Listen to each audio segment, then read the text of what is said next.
COVID-19, the presidential election, working from home, distance learning, stress, addiction, you could throw it all together, and that's what we're talking about today. A very important topic. Adam Jablin, life coach, best-selling author, joining us to dive into this a little bit more. Thanks for being here, Adam. Thanks for having me, man. Yeah, of course. Um, I think of people who say, all right, I've had enough. I'm going to go get a beer. I got to go get a cocktail. Why do people turn to that at time? Why do people turn to alcohol or another substance at a time that they sense a little stress in their lives? Relief. The Mm, thing that people are looking for is relief. Relief from what, right? Relief from forms of stress, relief from fear, relief from anxiety, relief from the daily. mhm. So I personally believe that we're looking for relief. And then depending on our age, right? Sometimes we're looking to go back in time. A lot of my drinking, believe it or not, towards the end, I was looking to recapture the glory days from college and high school. I wanted to. I wouldn't say that. Yeah. I wouldn't verbalize that, but I wanted to somehow relive those type of feelings, relive that kind of life. How do you know if someone's addicted? If people are sitting at home, they're watching this, they're like, maybe it's a friend, maybe it's a spouse. Kind of the telltale signs if you could throw them out there. Yeah. Well, okay. So being an alcoholic and an addict is, dare I say, a self-diagnosis because it comes with a lot of honesty. A lot of times I have friends that are curious because they're teetering on a very heavy dependency compared to being an alcoholic and an addict. And a good question I ask them is, are you controlling the substance or is the substance controlling you? Hmm. Right? Because a rabbi or a priest or people that don't have alcohol problems, they can have wine during a sermon, right? You can have wine at night or a couple of beers with your buddies. When it starts controlling you, there's a problem. Other people can see signs such as weight loss, weight gain, different in the person's vibe. You're going to get a feeling of, dare I say, lying or not full truths. Defensiveness is a big one. Depending on the age, you could see hair loss, skin pigmentation, but really, especially when it's a close one, try to pick up on the vibe. The question, where were you, shouldn't sound like an attacking question. Hey, where were you? That shouldn't sound like, whoa, what do you want to know for? Yeah. Or, hey, how much did you drink? That should not sound like such a threat. How often are you hearing about people, maybe they're knocking on your door just since the pandemic started? I've heard stories of people just kind of, whether it's stress from work or being around their family 24/7 when they're not used to that and not jumping in a car and going to an actual office building. But I feel like even in my own experience, I hear more and more stories of people going to something for that release. Absolutely. The pandemic has really put a spotlight on the epidemic of alcoholism and addiction. This is such a tough time. I do not come from a place of judgment. This is a tough time for all of us. People are losing their jobs. Mothers and fathers are home having to pretend to be a teacher.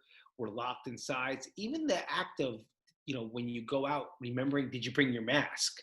Yeah. Little things add as stressors. And why I like having these conversations is I like to catch people when it's an unhealthy dependence way before they actually cross that line and they turn into an alcoholic and an addict. As in, not only do they physically need it because they put so much in their bodies, but they mentally need it. They'll go through torture without it.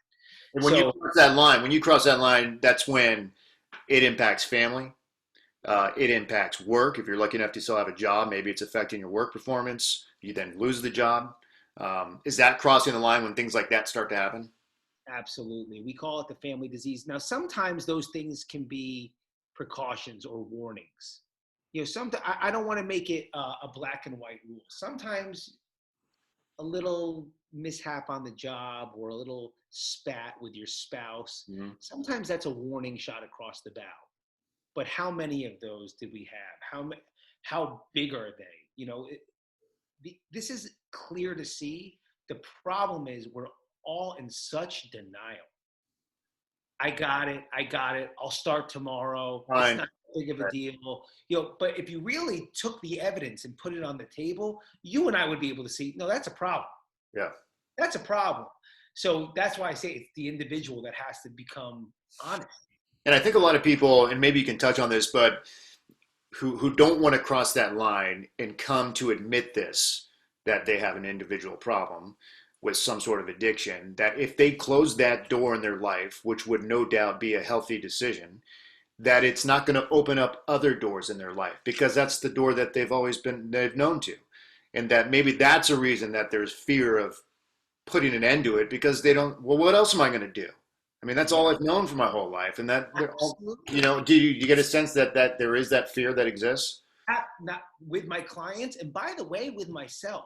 The Hmm. day that I admitted that I was an alcoholic and an addict, I felt a huge relief, like an 800-pound gorilla had jumped off my shoulders, and I could breathe for the first time.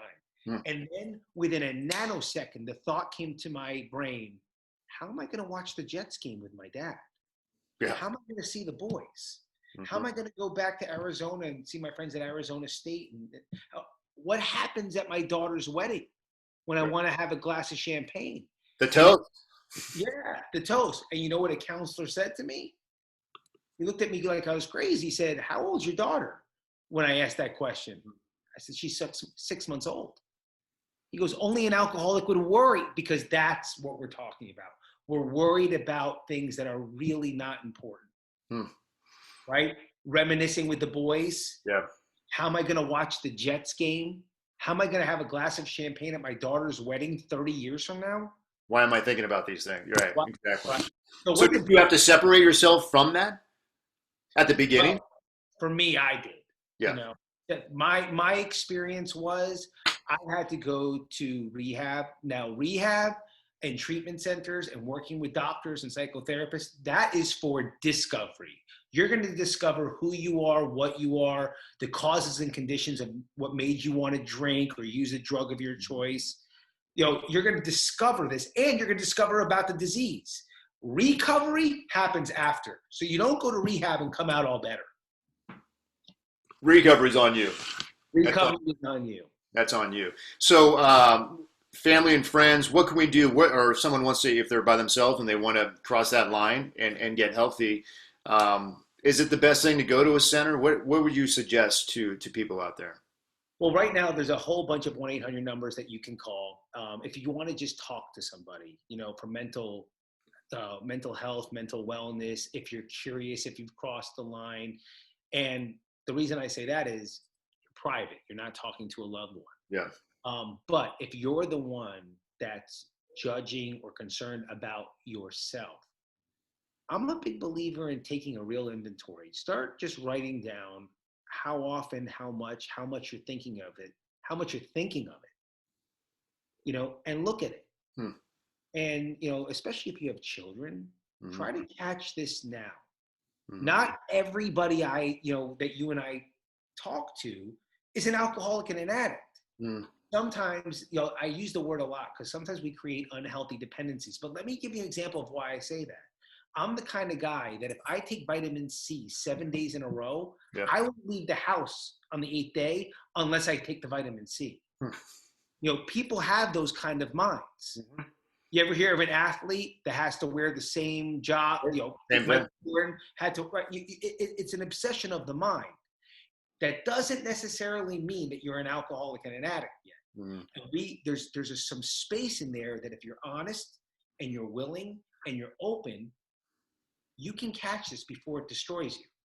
Well, maybe in the end of this pandemic, granted, people are leaning more on substances, but hopefully, through all in all, maybe more people will become healthier and realize maybe I don't need this anymore in my life. Even if you're not an addict, or you just say I don't need it anymore. I just want to be healthy.